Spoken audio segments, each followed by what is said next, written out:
representación en la dirección, un presidente, un vicepresidente, un secretario general. Bueno, en todo caso volver a la génesis, ¿no? Así se conformó la central sindical en el 66, se dirigió hasta que la dictadura dio un golpe de Estado, nuestro presidente era José Pepe de Lía y los vicepresidentes Hugo Cores y Vladimir Turianqui. Esta es una forma que le da mayor institucionalidad a la organización y de alguna manera nos pone en condiciones de ir hacia el futuro, hacia una organización que claramente tenga delimitadas sus autoridades y la punta de una pirámide como cualquier sindicato en el Uruguay. Es decir, es volver a cómo se formó la CNT y a los cargos que la CNT entendió que eran oportunos para dirigir el movimiento sindical. Me parece que es un avance importante. ¿Qué implica en el funcionamiento de la propia central y qué poderes tienen estos nuevos cargos? Bueno, poderes, ninguno mayor al que teníamos los coordinadores, es decir, las tareas básicamente son las mismas. De alguna manera el cargo de coordinador, uno de los coordinadores se ocupaba de las tareas que habitualmente se ocupa un presidente en un sindicato y otro se ocupaba de las tareas de la Secretaría General y otro de la vicepresidencia, de forma tal que ahora habrá que hacer pequeños ajustes, pero nada va a cambiar. Marcelo y yo vamos a estar en el mismo despacho, las coordinaciones las vamos a hacer en el mismo lugar y en todo caso la sociedad va a tener con mayor claridad cuáles son las representaciones que el PCNT tiene externamente, ¿no? En la interna, ningún superpoder, lo mismo que el día anterior a la elección del Congreso, ninguna decisión puede pasar solo por la presidencia o la Secretaría General, todo tiene que pasar por los organismos de dirección del PCNT, léase mesa representativa o en su defecto secretariado, en una organización que es plural y que debe responder a fuertes equilibrios, ¿no? Si usted tuviese que decir, bueno, cuál es el desafío hoy del PCNT o cuál es el tema hoy principal de la agenda de la central. Bueno, en el año, sin duda, el presupuesto educativo e intentar que los maestros y profesores no sigan ganando 17.000 pesos y los auxiliares de servicio 15.000, que los trabajadores suban su salario de acuerdo a lo que aumente la riqueza nacional, parecería que va a estar en el entorno del 15%, y que se atienda con prioridad a aquellos trabajadores que están por debajo de ese salario, que todavía son 600.000 en el Uruguay. En segundo lugar, que la afiliación sindical trepe a 500.000 trabajadores, estamos en 400.000. Sabemos que es un desafío grande e importante, pero sabemos que hay vastos sectores donde todavía tenemos capacidad de afiliación, el comercio y los servicios, el sector doméstico, el sector rural, una parte de la industria, una parte de los servicios públicos, de forma tal que si armamos un equipo organizativo potente, si la territorialidad del PCNT, tanto en los plenarios departamentales del interior como en las zonales del departamento, se fortalecen, cobran musculatura, yo creo que ese desafío es posible de cara al próximo Congreso y ojalá así sea, porque cuanto más trabajadores afiliados haya, esto es un avance sin duda cuantitativo, pero al mismo tiempo es un avance cualitativo. Un desafío es transformar el tamaño en musculatura y ponerle cabeza a esa musculatura. Es decir, la dirección sindical no puede tener solo músculos, o sea, solo fuerza. Debe tener músculo y cabeza para orientar al movimiento sindical hacia estas nuevas conquistas que tenemos en la mira, ¿no? ¿Cuál va a ser la estrategia de la central sindical cuando hay sectores de la economía uruguaya que ya están denunciando, bueno, enlentecimiento, recortes en lo que tiene que ver con la plantilla de trabajadores, la posibilidad de enviar trabajadores al seguro de paro? Bueno, en primer lugar, en el Uruguay, como se ha dicho en el discurso, hay una desaceleración producto de situaciones externas, sobre todo de Brasil y Argentina y una parte del mundo. Pero no hay crisis, se estima que el Uruguay va a crecer en el entorno del 15% durante este periodo de 5 años.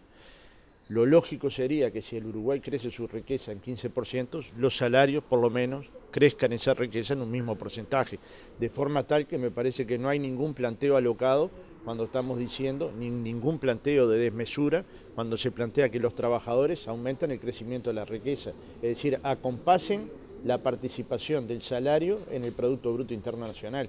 Me parece que es un planteo de lo más coherente que tiene que ser atendido por las cámaras empresariales y por el gobierno a los efectos de que los uruguayos que tienen menores recursos y que tienen un salario muy bajo sigan creciendo en este periodo. ¿Qué pasa con aquellos sectores como por ejemplo el textil que está denunciando desde tiempo atrás una situación complicada? Bueno, nosotros vamos a estudiar sector por sector y no vamos a tener la irresponsabilidad de tratar a todos igual. Lo que los sectores tienen que demostrar que tienen una situación de crisis por la cual no puedan afrontar un aumento de 3% al año. Eso hay que demostrarlo. Y hay un segundo aspecto que hay que atender. Nosotros estamos trabajando con el equipo del Cuesta Duarte para hacer una propuesta concreta, lo anunciamos el 1 de mayo, que es que hay algunos precios de la canasta familiar, algunos productos de la canasta familiar específicos que deberían tener, primero, saber cómo se construye el precio de esos productos y después tener un control sobre los mismos, porque son los productos que consumen la enorme mayoría de los uruguayos. No se trata, como se caricaturizó, de controlar todos los precios del Uruguay, sino de algunos productos que hacen a la esencia de la vida de cualquier uruguayo, sobre todo de aquellos uruguayos que tienen salarios muy bajos y que claramente para poder vivir requieren tener políticas de este tipo, y seguramente va a haber una propuesta concreta en las próximas semanas. Ha habido algunos sectores que se han quejado porque todavía no han sido convocados los consejos y bueno, los plazos se comienzan a apretar. ¿Cómo ven esa situación y cuáles serían los sectores más complicados en ese sentido?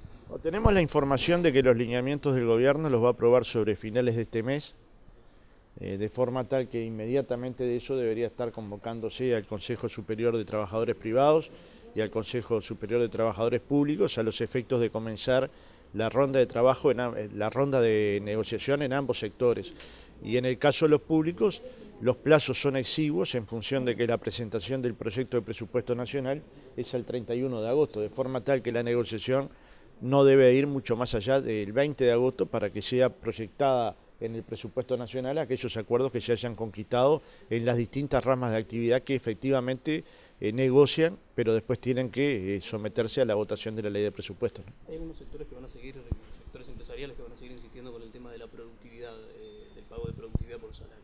Miren, nosotros con la productividad no tenemos ningún problema en general. Nos hemos encontrado que cuando hemos planteado la posibilidad de discutir productividad, encontramos problemas del otro lado. Es decir, para discutir este tema de productividad, que no es mayor intensidad de trabajo ni mayor explotación, sino es ver cómo con una mejor organización del trabajo se mejora la productividad, nosotros estamos totalmente de acuerdo. El problema es que para tener esto hay que tener la totalidad de la información de las empresas, y muchas veces las empresas son muy reacias a darlas. No digo la totalidad, en el Uruguay hay empresarios con cabeza moderna que son capaces de discutir este tema y de hecho ya tienen firmados acuerdos de productividad, donde se beneficia a la empresa y se beneficia al trabajador. Pero esto no es general, es algunos casos en particular. O sea, si este tema está planteado, nosotros discutimos este tema o cualquier otro tema que se plantee. Por ejemplo, estamos convencidos que el trabajo de calidad está vinculado a los fuertes niveles de educación y de formación profesional. Si dentro de los consejos de salario se incluyen discusiones sobre la formación profesional, muchas las vamos a incluir nosotros. Sabemos que esto después construye un mejor empleo, es decir, cuanto mejor esté formado un trabajador, mejor empleo va a tener, ¿verdad? De forma tal que no hay ningún tema tabú para nosotros.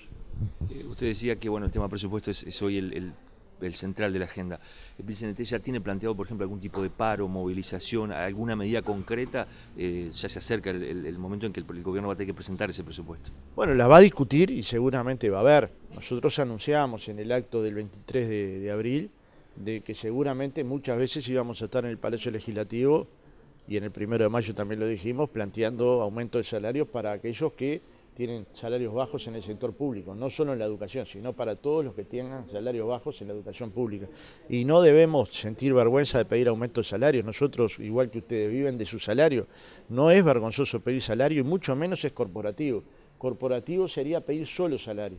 Y como verán ustedes, el movimiento sindical pide salario, pero al mismo tiempo insiste en la calidad educativa, insiste en mejorar la calidad profesional del trabajador para que sea esa calidad lo que le permita mejorar también su ingreso, insiste en el desarrollo productivo y en la diversificación de la matriz productiva y tiene una mirada más allá del salario. Pero si vivimos de nuestro salario, ¿cómo no vamos a demandar salario, condiciones de empleo y de salud?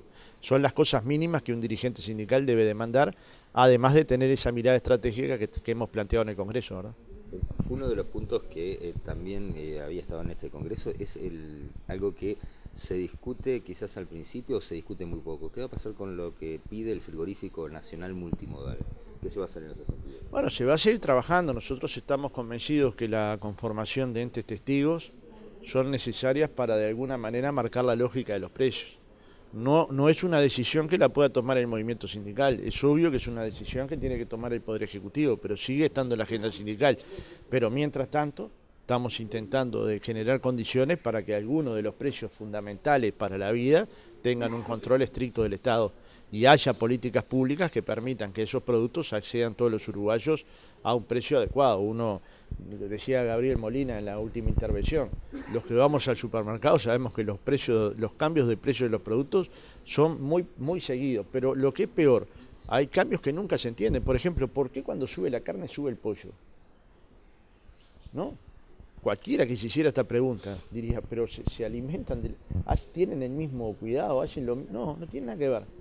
Sin embargo, como los uruguayos somos de comer mucha carne y también ahora por suerte mucho pollo, entonces si sube la carne, sube el pollo. Me parece que hay cosas que tenemos que tener un criterio.